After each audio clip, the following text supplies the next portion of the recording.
नमस्कार, न्यूज 21 देख रहे हैं आप और मैं हूं आपके साथ अखिल। हमारा राजस्थान बुलेटिन में आपका स्वागत है। जयपुर जिले के चोमू उपखंड स्थित हाड़ोता गांव में महात्मा ज्योतिबा फूले आयुर्वेदिक कॉलेज के तत्वावधान में एक दिवसीय निःशुल्क आयुर्वेदिक चिकित्सा एवं परामर्श शिविर का सफल आयोजन किया गया। शिव मंदिर के पास सामुदायिक भवन में आयोजित इस शिविर में हाड़ोता और आसपास के क्षेत्रों से बड़ी संख्या में ग्रामीण उमड़े।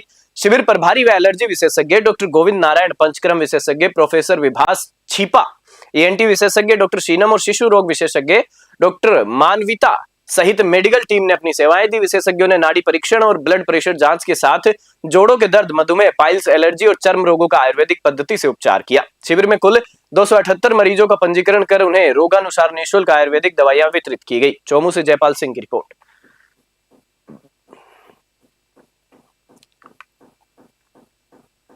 बागोड़ा उपखंड मुख्यालय पर सरकारी राशन की दुकानों के संचालन में भारी अनियमितता देखने को मिल रही है। राशन की दुकानें समय पर नहीं खुलने के कारण ग्रामीणों और लाभार्थियों को भारी किल्लत का सामना करना पड़ रहा है। ग्रामीणों का आरोप है कि राशन वितरण का कोई निश्चित समय नहीं होने के कारण वे सुबह से ही दुकानों के बाहर कतारों में लग जाते हैं, लेकिन कई बार देर शाम तक भी दुकान नहीं खुलती। इससे सबसे ज्यादा परेशानी दिहाड़ी मजदूरों और बुजुर्गों को हो रही है। ग्रामीणों ने चेतावनी दी है कि यदि जल्द ही व्यवस्था में सुधार नहीं हुआ तो वे उपखंड मुख्यालय पर प्रदर्शन करेंगे। बागोड़ा से रामाराम सोलंकी की रिपोर्ट। धौलपुर जिले के सेपऊ में उस वक्त हड़कंप मच गया जब गृह क्लेश से तंग आकर एक महिला सेपऊ खैरागढ़ मार्ग के बीचों बीच लेट गई। महिला के इस हाई वोल्टेज ड्रामे के कारण हाईवे पर काफी समय तक आवागमन पूरी तरह बाधित रहा और वाहनों की लंबी कतारें लग गई। सड़क के बीचों बीच महिला को लेटा देख मौके पर राहगीरों और स्थानीय लोगों की भारी भीड़ जमा हो गई। लोगों ने काफी मशक्कत और समझाइश के बाद महिला को सड़क से उठाकर किनारे बैठाया। पूछताछ के दौरान महिला ने खुद को पारिवारिक विवाद से परेशान और मानसिक तनाव में होना बताया। घटना की सूचना मिलते ही सेपऊ थाना पुलिस मौके पर पहुंची। थानाधिकारी परविंदर रावत ने परिजनों को बुलाकर महिला को सुरक्षित घर भेज दिया। धौलपुर से संजय कसाना की रिपोर्ट। धौलपुर जिले में वीर शिरोमणि महाराजा सूरजमल की 319वीं जयंती के अवसर पर विभिन्न कार्यक्रमों का आयोजन किया गया। इस दौरान समाज के प्रतिनिधियों ने एकजुट होकर केंद्र और राज्य सरकार के समक्ष आरक्षण सहित कई महत्वपूर्ण मांगे रखी। शहर के एक निजी प्रतिष्ठान पर आयोजित प्रेस वार्ता में आरक्षण समिति के जिला संयोजक पप्पू जाट ने सरकार से निम्नलिखित मांगे की है कि महाराजा सूरजमल की जयंती पर प्रदेश में सार्वजनिक अवकाश घोषित किया जाए। साथ ही केंद्र स्तर पर आरक्षण व्यवस्था में भरतपुर, धौलपुर और डीग जिलों को शामिल किया जाए ताकि यहां के युवाओं को लाभ मिल सके। सामाजिक चेतना विकास संस्थान के जिला संयोजक दीपक कैन ने शिक्षा व्यवस्था पर जोर देते हुए कहा कि महाराजा सूरजमल के शौर्य और गौरवशाली इतिहास को विद्यालयों की पाठ्य पुस्तकों में प्रमुखता से शामिल किया जाना चाहिए। धौलपुर से संजय कसाना की विशेष रिपोर्ट। 319वीं जयंती महाराजा सूरजमल जी की भरतपुर संभाग में मनाई है। यह जयंती में हमने सभी समाज के प्रतिष्ठित लोगों को बुलाया था और ये विचार किया था कि जातिगत भेदभाव को मिटाया जाए, जैसा कि राजनीतिक लोग करते आए। और इसके उपलक्ष्य में हमने ये फैसला किया है कि आगामी 12 अप्रैल को, चूंकि महात्मा ज्योतिबा फूले की जयंती 11 अप्रैल को है और बाबा भीमराव अम्बेडकर की जयंती 14 अप्रैल को है, तो समस्त सरदारी भरतपुर की संभाग स्तर पर 12 अप्रैल को महात्मा ज्योतिबा फूले एवं बाबा भीमराव अम्बेडकर की संयुक्त रूप से जयंती मनाई जाएगी, जिसमें कि सभी जातियों के प्रतिनिधि भाग लेंगे। हम सामाजिक समरसता का ऐसा मैसेज देना चाहते हैं राजस्थान में कि जिन लोगों ने जाति को जाति से लड़ाया, राजनीतिक फायदा पहुंचाया, हम सामाजिक समरसता की मिसाल महाराजा सूरजमल के ये कह रहे हैं कि महाराजा सूरजमल की जो जयंती है, जो 319वीं जयंती हमने मनाई, तो इस हर जयंती पर छुट्टी अवकाश होना चाहिए। दूसरी मांग हमारी यह है कि महाराजा सूरजमल जो पाठ पुस्तक जो है उसमें महाराजा सूरजमल का नाम अंकित होना चाहिए और उनकी जो गाथा है या उनकी जो जन्मभूमि है वो उसमें आना। भारतीय जनता पार्टी के पाली जिला अध्यक्ष सुनील भंडारी के 46वें जन्मदिवस के अवसर पर जिले भर में जश्न का माहौल रहा। जिले भर से आए भाजपा कार्यकर्ताओं और पदाधिकारियों ने उन्हें हार्दिक बधाई देते हुए उनके उज्जवल भविष्य की कामना की। जन्मदिवस के उपलक्ष्य में सैकड़ों की संख्या में कार्यकर्ता सुनील भंडारी के निवास स्थान पर पहुंचे। कार्यकर्ताओं ने उन्हें माल्यार्पण कर, साफा पहनाकर और मुंह मीठा कराकर शुभकामनाएं प्रेषित की। इस दौरान कार्यकर्ताओं में भारी उत्साह देखा गया और अध्यक्ष के उत्तम स्वास्थ्य की प्रार्थना की गई। सोजत रोड क्षेत्र के सीसरवादा, सियाट, अलावास एवं सोजत रोड नगर पालिका क्षेत्र से बड़ी संख्या में आए कार्यकर्ताओं ने अपनी उपस्थिति दर्ज कराई। पाली से ललित तिवारी की रिपोर्ट। भीनमाल शहर के सूर्य अर्चना आश्रम में गुरुदेव माधवदास महाराज की 13वीं पुण्यतिथि महोत्सव के अवसर पर श्रद्धा और भक्ति का संगम देखने को मिला।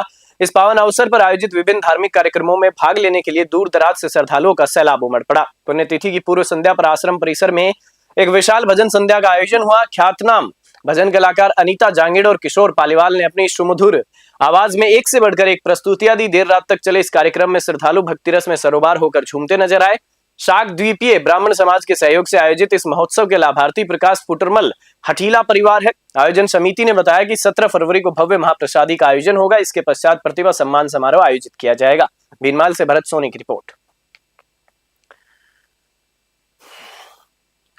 अलवर में एक फैक्ट्री में हुए भीषण हादसे ने शासन और प्रशासन की कार्यप्रणाली पर गंभीर सवाल खड़े कर दिए हैं। इस दर्दनाक घटना में कई परिवारों के चिराग बुझ गए हैं, जिसके बाद अब जिम्मेदारी तय करने की मांग तेज हो गई है। सवाल उठ रहा है कि क्या यह सिर्फ एक हादसा था या सिस्टम द्वारा की गई अनदेखी का परिणाम। जमाते इस्लामी हिंद राजस्थान के प्रदेश अध्यक्ष मोहम्मद नाजिमुद्दीन ने इस घटना पर गहरा दुख व्यक्त करते हुए इसे प्रशासनिक विफलता करार दिया है। उन्होंने कहा, यदि फैक्ट्री अवैध रूप से संचालित हो रही थी तो प्रशासन की चुप्पी भी इन मौतों के लिए उतनी ही जिम्मेदार है। लापरवाही के कारण हुई मौतों के लिए दोषियों पर हत्या का मुकदमा चलना चाहिए। अलवर का यह हादसा एक चेतावनी है। जयपुर से आदिल खान की खास रिपोर्ट। धौलपुर नगर परिषद क्षेत्र के ओडेला रोड स्थित वार्ड नंबर 59 की गिरीश विहार कॉलोनी इन दिनों मूलभूत सुविधाओं के अभाव में बदहाली के आंसू रो रही है। कॉलोनी में पक्की नालियों का निर्माण न होने और सीवर लाइन की बद इंतजामी ने स्थानीय निवासियों का जीना दूभर कर दिया है। नालियों के अभाव में घरों का गंदा पानी सीधे सड़कों पर जमा हो रहा है। इससे न केवल कीचड़ और फिसलन की समस्या पैदा हो गई है, बल्कि राहगीरों विशेषकर बच्चों और बुजुर्गों का निकलना दूभर हो गया है। कॉलोनी में सीवर लाइन के कई चैम्बर खुले पड़े हैं और ओवरफ्लो हो रहे हैं। ये खुले चैम्बर किसी बड़े हादसे को न्योता दे रहे हैं। लंबे समय से जमा गंदगी और दूषित वातावरण के कारण क्षेत्र में मच्छरों का प्रकोप बढ़ गया है, जिससे बीमारियों के फैलने की आशंका बनी हुई है। स्थानीय निवासियों का कहना है कि उन्होंने कई बार नगर परिषद के अधिकारियों को इस समस्या से अवगत कराया, लेकिन अब तक कोई ठोस कार्रवाई नहीं हुई है। गंदगी और बदबू के कारण लोग अपने घरों में रहने को मजबूर हैं। धौलपुर से संजय कसाना की ग्राउंड रिपोर्ट। पदमपुर तहसील मुख्यालय पर आज क्षेत्र के 2 दर्जन से अधिक किसानों ने राज्य सरकार की नीतियों और कमजोर नेतृत्व के खिलाफ जमकर आक्रोश जताया। किसानों ने मुख्यमंत्री के नाम तहसीलदार प्रतिनिधि को ज्ञापन सौंपकर चेतावनी दी कि यदि उनकी जायज मांगों पर तुरंत ध्यान नहीं दिया गया तो बड़ा आंदोलन शुरू किया जाएगा। किसान नेता रिचपाल सिंह मक्कासर ने बताया कि फिरोजपुर फीडर पुनर्निर्माण के दौरान 1500 क्यूसेक पानी उपलब्ध कराने का वादा किया गया था, जो आज तक अधूरा है। मुख्यमंत्री द्वारा 18 माह में गंग नहर निर्माण पूरा करने की घोषणा के बावजूद अभी तक डीपीआर तक तैयार नहीं हुई है। किसानों ने कहा कि हालिया ट्रेड डील किसान, मजदूर और व्यापारियों के लिए घातक है। इससे देश में आर्थिक अस्थिरता फैलेगी, अतः इस डील को तुरंत वापस लिया जाए। पदमपुर से मंगत वर्मा की खास रिपोर्ट। बड़ी मांग जो सरकार फिरोजपुर फीडर का निर्माण कर रही है, उसके लिए तो सरकार का बहुत बहुत धन्यवाद, क्योंकि बहुत लंबे समय से हमारी मांग थी फिरोजपुर फीडर निर्माण की, और उसका निर्माण हो रहा है। उसके लिए सरकार का धन्यवाद बनता है और बहुत बहुत धन्यवाद। लेकिन इस नहर के निर्माण के लिए किसानों को उजाड़ा जाएगा, यह बात हमें मालूम नहीं थी। सरकार ने निर्माण से पहले वादा किया था हमारे यहाँ के जो मेन यहाँ का, मैं तो उनको यही बोलूँगा कि गंगानगर का मुख्यमंत्री है जो हमारा सुरेंद्रपाल सिंह जी टीटी, जो उप प्रदेशाध्यक्ष जी हैं, उन्होंने वादा किया था कि 1500 क्यूसेक पानी मिलेगा आपको खखा हेड पर। राजसमंद के कूठवा स्थित खांखल देव मंदिर परिसर में गाडरी समाज के 5 चोकला की एक ऐतिहासिक बैठक संपन्न हुई। संत अमरा भगत गाडरी समाज विकास संस्था के जिला अध्यक्ष किशनलाल गाडरी की अध्यक्षता में आयोजित इस महापंचायत में समाज में व्याप्त फिजूल खर्ची को रोकने और कुरीतियों को मिटाने के लिए कई क्रांतिकारी फैसले लिए गए। समाज की बैठक में सर्वसम्मति से प्रस्ताव पास कर शादियों के स्वरूप को बदलने का निर्णय लिया गया है। अब समाज की शादियों में खड़े होकर खाना यानी बफर सिस्टम और आशीर्वाद समारोह यानी रिसेप्शन आयोजित नहीं किए जा सकेंगे। शादी के दौरान अनावश्यक कपड़ा प्रथा और पैरावणी पर पूर्णतः प्रतिबंध लगा दिया गया है। फिजूल खर्ची रोकने के लिए तय किया गया कि वर पक्ष वधू के लिए 2 तोला सोना और 1 किलो चांदी से अधिक के जेवरात नहीं ले जा सकेगा। पति पत्नी के बीच विवाद होने पर मामला पुलिस या कोर्ट ले जाने के बजाय समाज के पंच पटेलों के माध्यम से आपसी सहमति से सुलझाया जाएगा। यदि किसी कारणवश रिश्ता टूटता है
राजसमंद के कोठवा स्थित खांखलदेव मंदिर परिसर में गाडरी समाज के 5 चोकला की एक ऐतिहासिक बैठक संपन्न हुई। संत अमरा भगत गाडरी समाज विकास संस्था के जिला अध्यक्ष किशनलाल गाडरी की अध्यक्षता में आयोजित इस महापंचायत में समाज में व्याप्त फिजूल खर्ची को रोकने और कुरीतियों को मिटाने के लिए कई क्रांतिकारी फैसले लिए गए। समाज की बैठक में सर्वसम्मति से प्रस्ताव पास कर शादियों के स्वरूप को बदलने का निर्णय लिया गया है।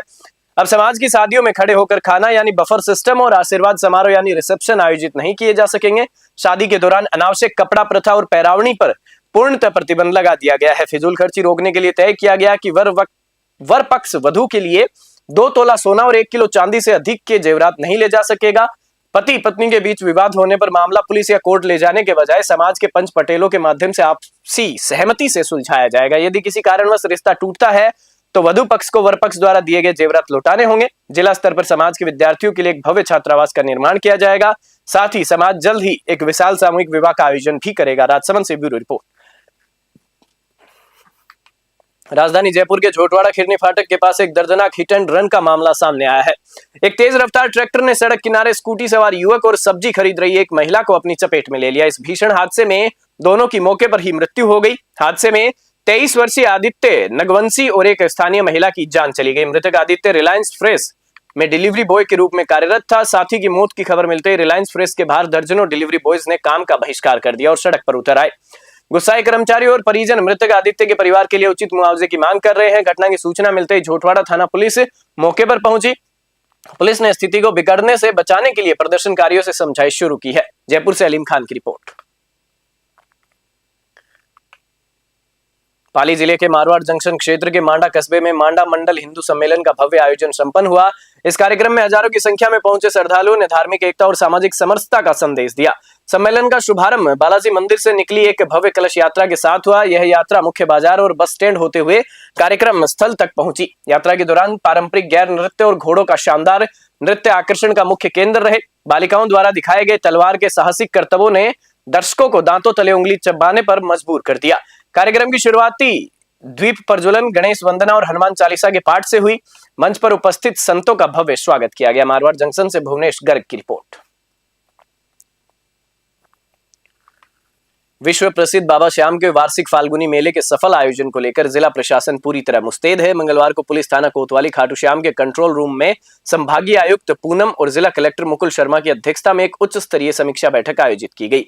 जिला कलेक्टर ने बताया कि श्रद्धालुओं की सुविधा के लिए एक विशेष पोर्टल और QR कोड प्रणाली विकसित की गई है, जिससे भक्त मेले के रास्तों और नक्शों को आसानी से देख सकेंगे। खाटू श्याम जी को नो व्हीकल जोन घोषित किया गया है। निजी वाहन बाहर पार्किंग में रहेंगे और कस्बे के भीतर केवल ई-रिक्शा व छोटे वाहनों की अनुमति होगी।